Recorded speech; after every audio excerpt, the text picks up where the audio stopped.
En busca del miedo. Basado en una historia real. Escrito y adaptado por Álvaro Ramos. Alguna vez escuché de ellas y alguna vez escuché sus historias, pero el día que me encontré con ella es el día que seguramente nunca olvidaré. Hace casi 20 años que me dedico a la espeleología. Recuerdo haber tenido mi primer contacto con las cuevas mientras leía Tom Sawyer. Específicamente la parte en que Tom se pierde con Becky y pasan días en las cuevas. La descripción del interior de la cueva McDougal despertó en mí una inmensa curiosidad y unas ganas enormes por conocer cavernas y túneles. La vida y el dinero de mi familia me llevaron a conseguir mi sueño. He viajado a infinidad de lugares conociendo las más extrañas cavernas y formaciones terrestres. En cada país o en cada ciudad las cavernas tienen su propia vida, tienen su historia y respiran y emiten su propia aura. Hace menos de 7 años, en una expedición de trabajo en la zona de los Apalaches en Estados Unidos, logramos encontrar una cueva no marcada en el mapa que teníamos a la mano. Uno de los exploradores americanos que nos acompañaba y que fungía como nuestro experto guía nos recomendó tomar precauciones. Los Apalaches tienen esa mística. Algunos nativos originales de la zona dicen que esas montañas son cazadoras, que te atraen y que luego te atrapan. Eso fue lo que nos dijo mientras debatíamos cómo entrar a explorar. Obviamente no le hicimos caso. Hablamos por radio con un guía de la zona y nos dijo que esa cueva podía ser una de las cuevas falsas usadas por cineastas para películas caseras, pero que nunca había escuchado de una con esas características en la zona. Eso para nosotros fue prácticamente un permiso para explorar. Éramos 5 personas dispuestas a bajar y uno más esperando en la camioneta. Logramos entrar a la cueva y extrañamente no había rastros de haber sido visitada antes. No había sogas, no había señales de haber sido perforada la pared para colocar clavijas para poleas o demás herramientas. Adentro de la cueva el silencio era total y cualquier ruido que emitíamos se magnificaba con el eco. Conforme nos íbamos adentrando se volvía más y más oscuro todo. En algún momento pensé en regresar porque no teníamos definida una ruta, y nadie había dejado marcas de peligro de depredadores. Seguimos caminando mientras fotografiábamos el interior de la cueva. Habían estalagmitas y formaciones de minerales que posiblemente tenían más de 2 millones de años, cuando de pronto hubo un golpe seco. Preguntó alguien del equipo mientras apuntaba su linterna hacia la cara de todos nosotros. Sí, está bien. Digan su nombre en voz alta y apunten su linterna a la cara. Grité con un poco de desesperación. El ruido había sido lo suficientemente fuerte para ponernos a todos en alerta. El eco lo había hecho aún más grande e impactante, pero el tipo de ruido fue lo más intrigante. Fue el sonido que emite un costal de piedras cuando lo arrojan al cemento. Uno a uno fue diciendo sus nombres y alumbrando sus rostros, todos excepto Margot, una geóloga patrocinada por la Universidad de Pensilvania con poca experiencia en actividades extremas. Margot, ¿todo bien?, preguntó Chris, su compañero de universidad, pero nadie respondió. Parece que no está aquí. ¿Están seguros de que venía con nosotros? Yo venía ayudándola a bajar el primer acantilado, de hecho la tenía agarrada de la mano, pero la solté cuando llegamos a la cámara número 1, contestó el guía. De inmediato a todos nos atacó una desesperación. Después de pasar la cámara 1, como denominamos nosotros a esa parte de la cueva, teníamos que caminar por una angosta hilera de rocas de unos 10 metros de largo por unos 5 metros de altitud. Ilse se regresó y cayó por ahí. Ilse está desmayada por la presión. Todos teníamos interrogantes y todos hablábamos al mismo tiempo y nadie realmente buscaba a Margot. Voy a regresar con Ulises a buscarla. Ustedes esperen aquí, si necesitamos de su ayuda regresen a ayudarnos, dijo el guía. El guía y yo regresamos buscando las marcas que habíamos puesto. Llegamos a la parte donde dejamos una soga de extremo a extremo del pasillo de roca para sostenernos. Nuestra sorpresa fue ver que la soga estaba cortada justamente a la mitad. Había sido cortada con navaja y las fibras de la soga estaban rasgadas, pero los extremos seguían colocados en su lugar. Hay alguien más aquí. Tenemos que sacar a todos ya, me dijo el guía y de inmediato comenzamos a llamar a todos por su nombre. ¿Qué pasa? ¿Encontraron a Margot? Aún no, pero tenemos que salir de aquí inmediatamente. Alguien ha cortado las hojas y quitado las marcas de referencia. Y estoy bastante seguro que no fue Margot, dijo el guía. Pero no la podemos dejar aquí. No podemos irnos sin ella. Yo vine con ella y tengo que regresar con ella, respondió Chris. La vamos a encontrar. Si ella vio algo raro, seguro regresó y la tenemos que encontrar en la subida de piedra antes de la salida. Ella no tiene tanta experiencia como para salir sola de aquí. Seguramente nos debe estar esperando ahí. La mayoría aceptó, más por miedo que porque el plan fuera coherente. La idea de que alguien allá abajo estuviera tratando de impedir que regresáramos nos aterraba a todos. Afuera solo estaba esperándonos Javier, un doctor chileno que había pagado su viaje para cruzar a un punto de los Apalaches, pero no le interesaba mucho la expedición de cavernas. Llegamos a la pared de rocas que nos separaba de la salida y no vimos a Margot. Chris encaró al guía y se hicieron de palabras. Chris y otro explorador querían regresar a buscarla y Laura y yo comenzamos a gritar su nombre lo más fuerte que pudimos.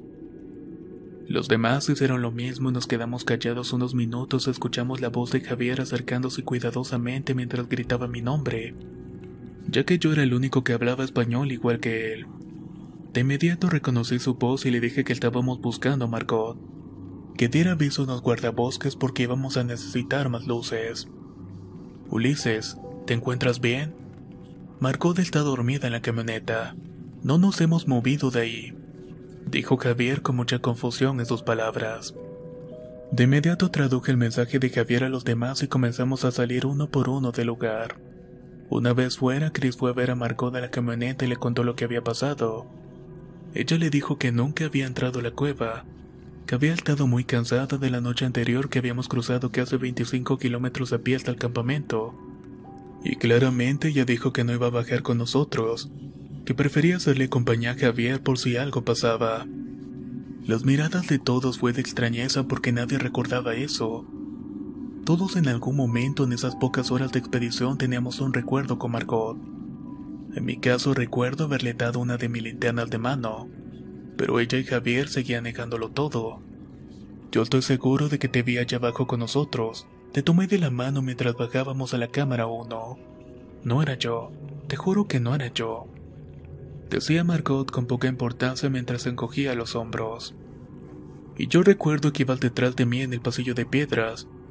Te dije incluso que te sostuvieras de las hojas, dijo Laura. Yo te di una linterna, traía 2 y ahora solamente tengo una, intervine. Chicos, no sé qué haya pasado allá abajo. Tal vez falta de oxígeno o respiraron un gas mineral que los confundió. Pero en la reunión previa, mientras le hablaban por radio el otro guía, le dije que no iba a bajar con ustedes.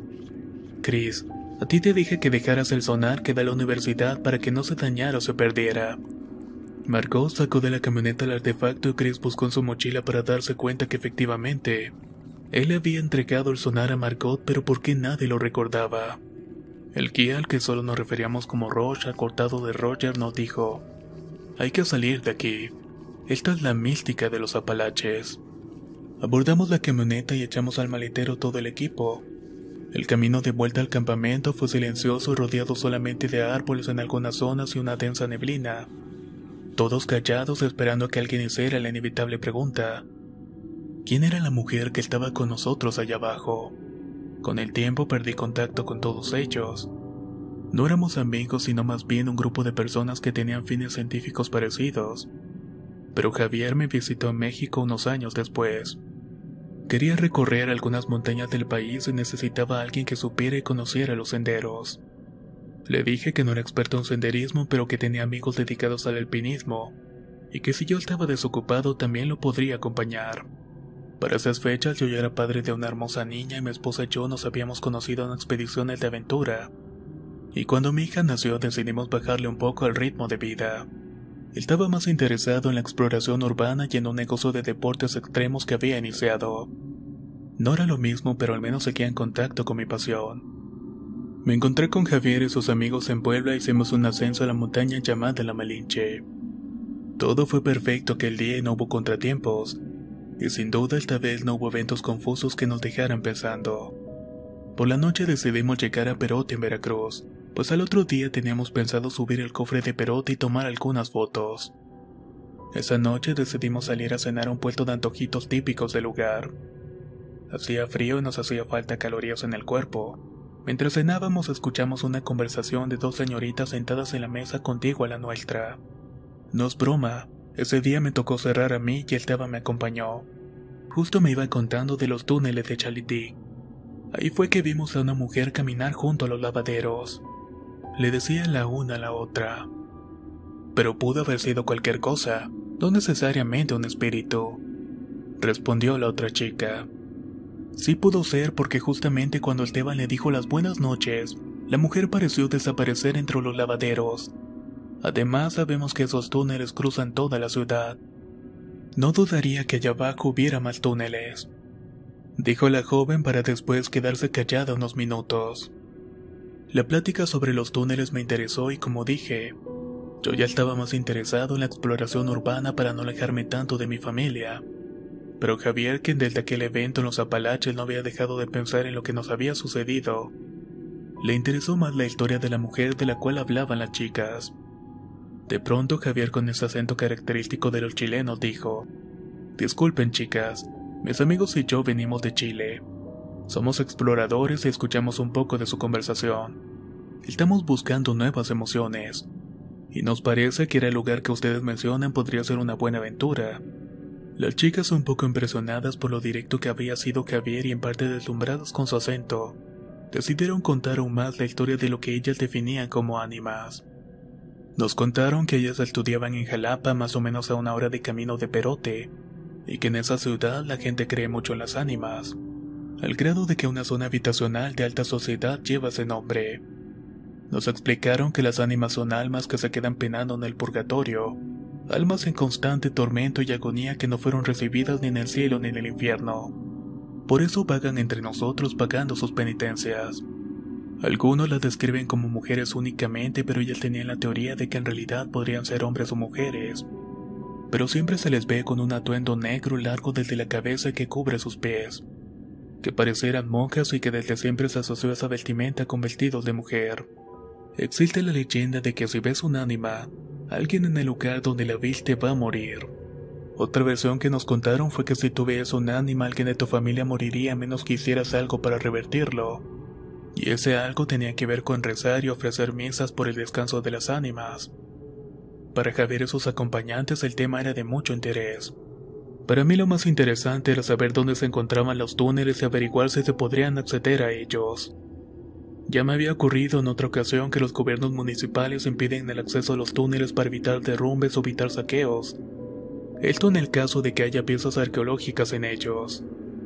Al final poco me pudieron decir sobre aquellos túneles, pero a Javier y sus amigos les pareció mejor idea ir directamente a Jalapa en vez de subir al cofre de Perote.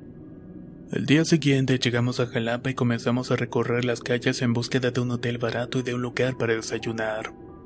Encontramos un lugar en el centro que tenía ambas cosas. Era un hotel y al mismo tiempo era un restaurante.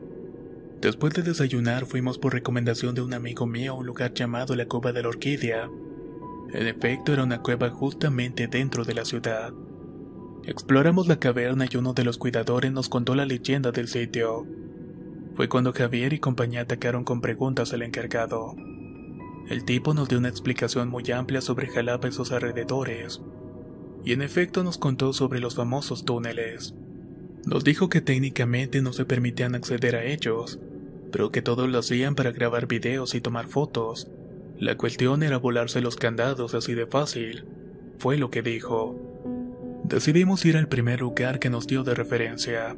En efecto, el lugar estaba a la vista de todos, solo una puerta de metal amarrada con un alambre la separaba de unas calles principales. El problema es que la entrada de ese túnel estaba justamente debajo de la plaza principal, a un costado del Palacio de Gobierno de Veracruz, por lo cual había mucha presencia de policías y curiosos. Preguntamos a un policía si podía dejarnos acceder al túnel por unos minutos solamente para tomar unas fotos y volver. El hombre nos dijo que no se podía, pues la razón de tener cerrado ese túnel era que se conectaba con 3 salidas más, una de ellas en el patio de una casa particular y que ya estaba clausurado. La otra salía al patio de un hospital y la otra a una calle muy cercana del sitio. Entonces, por obvias razones, no se nos permitía. Después de explicarle que los chilenos eran expertos y famosos exploradores en su país y que querían hacer un reportaje sobre Jalapa para Chile, El policía por fin nos dejó entrar, pero solamente por media hora. El túnel era todo lo que nos habíamos imaginado. Sucio y por partes era angosto y por otras partes era más amplio. Pero lo más importante es que desprendía un olor insoportable a cañería. Hicimos lo que teníamos que hacer y salimos de allí. A pesar de que ese túnel parecía conectar con más túneles, no queríamos problemas ni con la policía ni queríamos perder el tiempo llegando a salidas clausuradas. El mismo policía nos decía que había más túneles en la catedral, en el parque, etc. Parecía toda una pérdida de tiempo. Hubiéramos subido el cofre de Perote, me decía en la cabeza. Hasta que otro policía mencionó el Esquilón. Un túnel usado desde la época de la colonia para pasar carreta con mercancías.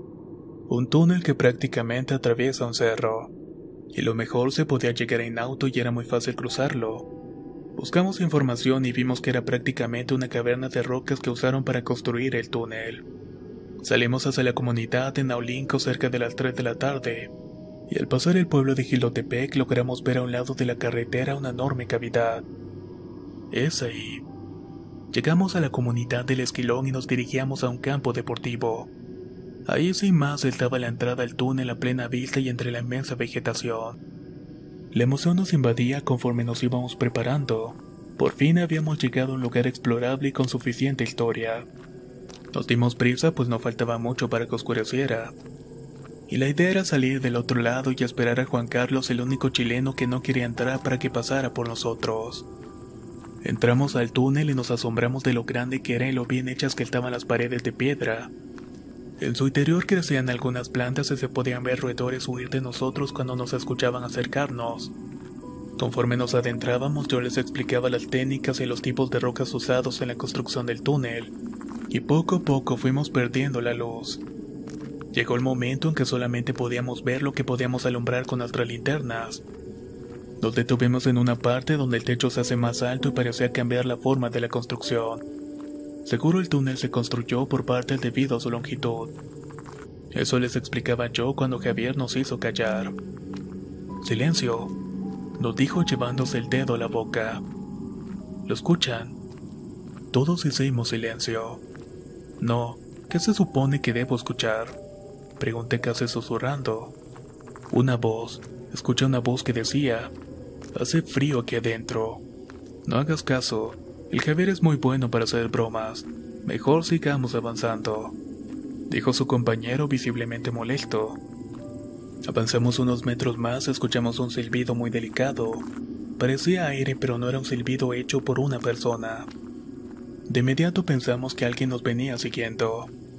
Yo creí que los chilenos me querían jugar una broma y que Juan Carlos venía detrás de nosotros haciendo ruidos. Les dije que si era una broma era una pésima idea. Necesitábamos que alguien nos recogiera en la salida porque de lo contrario tendríamos que caminar de vuelta al auto. Y que si eso pasaba nos iba a alcanzar la noche y además esa carretera está llena de curvas, la cual es para nada de mi agrado. Te juro que no planeamos nada. Si el Juan Carlos viene atrás es por elección propia, dijo Javier. Juan Carlos, eres tú. Sal de acá, huevón. Tienes que estar esperándonos del otro lado. Pero nadie respondió. El compañero de Javier decidió regresar unos metros con la linterna para ver si era Juan Carlos. Dentro del túnel hay una especie de columnas por donde fácilmente un hombre delgado se podía esconder.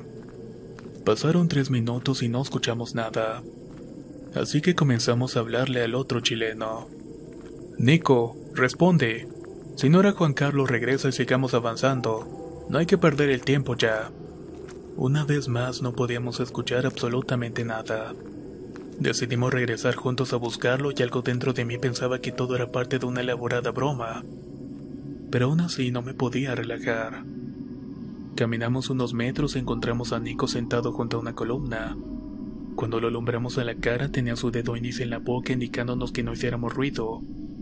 Su cara era de miedo, de puro y natural miedo.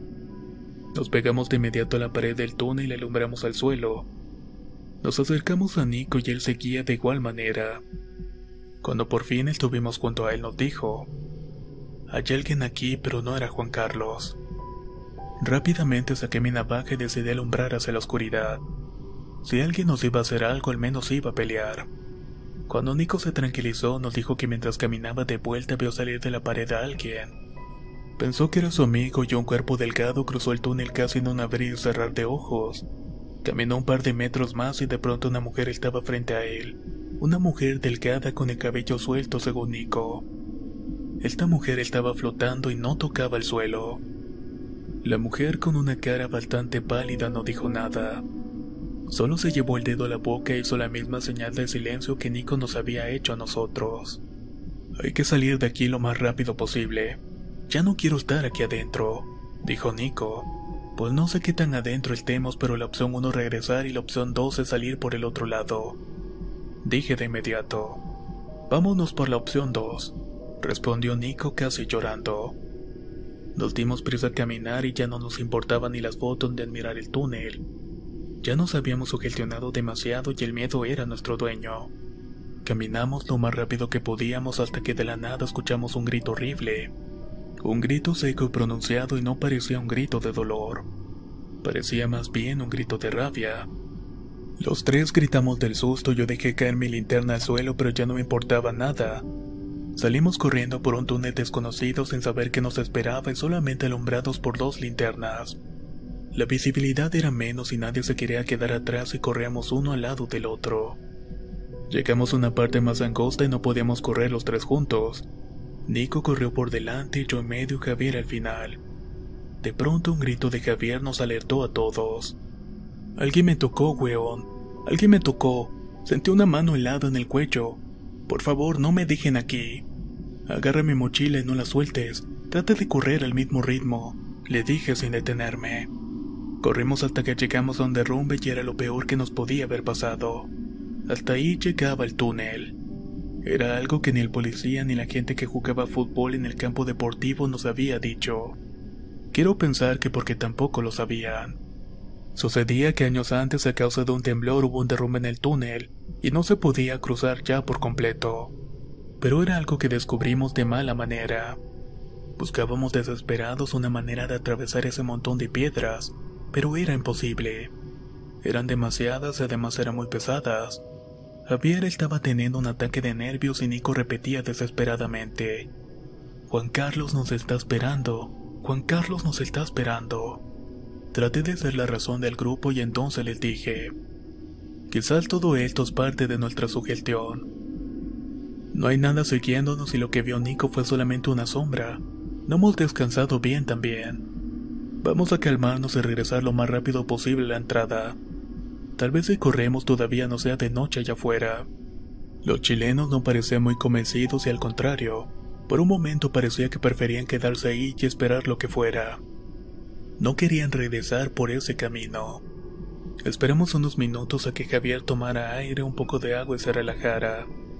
Una vez que los 3 estuvimos más tranquilos, comenzamos el regreso. Nunca fui una persona religiosa. Creía en un ser todopoderoso que regía el universo, pero no le decía Dios. Y al parecer los chilenos tampoco. Pero en ese momento todos comenzamos a rezar en voz baja lo que fuera que supiéramos. Yo caminaba rezando al Padre Nuestro mientras que Javier hacía lo mismo con una oración a una virgen chilena. A Nico lo escuchaba orar, pero no entendía lo que estaba diciendo. Avanzamos rápidamente pegados unos de los otros sin dejar de rezar. Llegué a donde estaba tirada mi linterna, así que la recogí.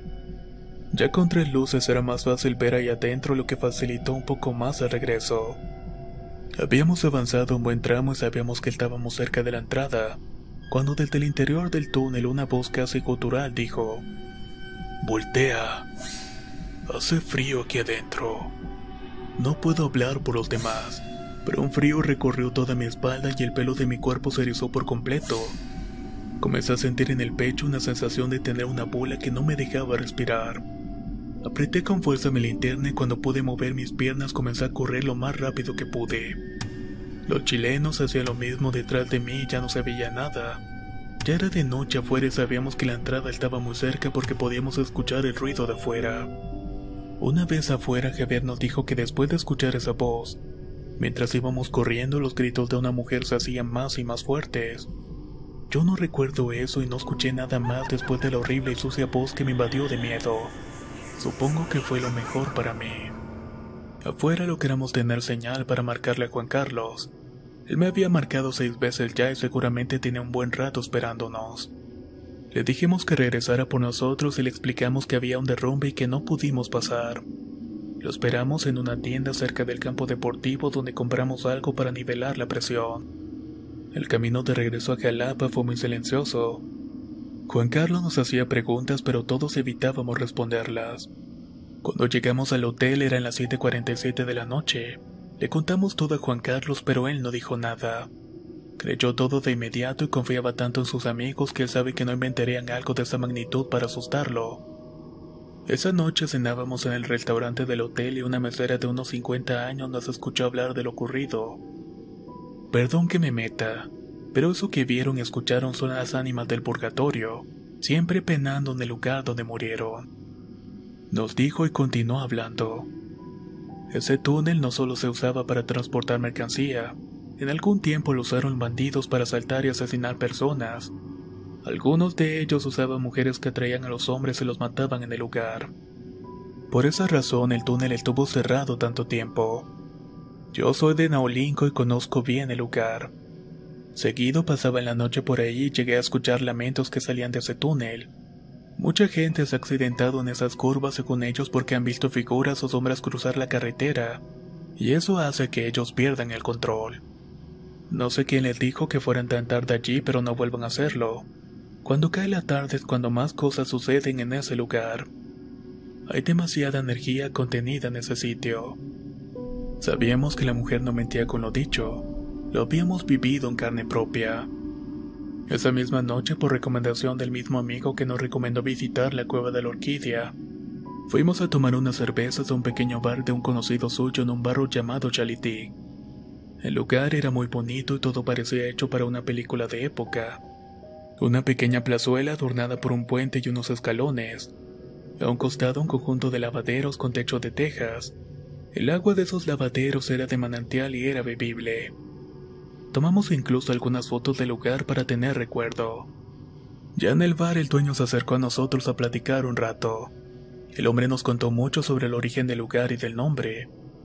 Se remontó a tiempos antes de la llegada de los españoles y nos dijo que debajo de ese barrio recorre un manantial que dio nombre a la ciudad. En 1700 y algo se construyó una serie de túneles para captar el agua de manantial y que aún se podía acceder. Justo de inmediato los cuatro recordamos la conversación de las jóvenes en Perote. El señor entonces agregó: además saben, esos túneles cruzan toda la ciudad y no dudaría que allá abajo haya más que esos túneles. Fue lo que recuerdo de aquella plática. Los chilenos y yo nos miramos unos a los otros y terminamos de beber la cerveza rápidamente. Pagamos la cuenta y luego nos despedimos. Con la experiencia del túnel había sido más que suficiente. No queríamos tener que pasar por otra situación incómoda cuando regresáramos caminando por esos lavaderos en medio de la noche. Nadie quería recordar lo que vimos o escuchamos aquel día por explorar un lugar con tanta historia sin la debida precaución. Al día siguiente la idea era llegar al puerto de Veracruz para tomar un autobús hasta Chiapas, pero yo ya no pude hacer el viaje. Muy temprano en la mañana recibí una llamada de mi mujer y tenía que regresar inmediatamente a Hidalgo. Al parecer el día anterior se había metido a robar el negocio. En la cámara de seguridad no se ve con claridad el suceso. Solo se logra ver una figura de una persona que entra con facilidad y comienza a romper las vitrinas, pero al final no se lleva nada. No dejó ninguna nota amenazadora y sale con la misma facilidad con la que entró. Sale del lugar y en ese momento se corta el video de la cámara de seguridad. El allanamiento ocurre en 5 minutos, de las 7:42 a las 7:47 de la noche. En busca del miedo. Relato basado en una historia real. Escrito y adaptado por Álvaro Ramos. Si quieres conocer más historias del mismo autor, te invito a visitar el enlace que dejaré en la descripción del video. Nos escuchamos en el próximo relato.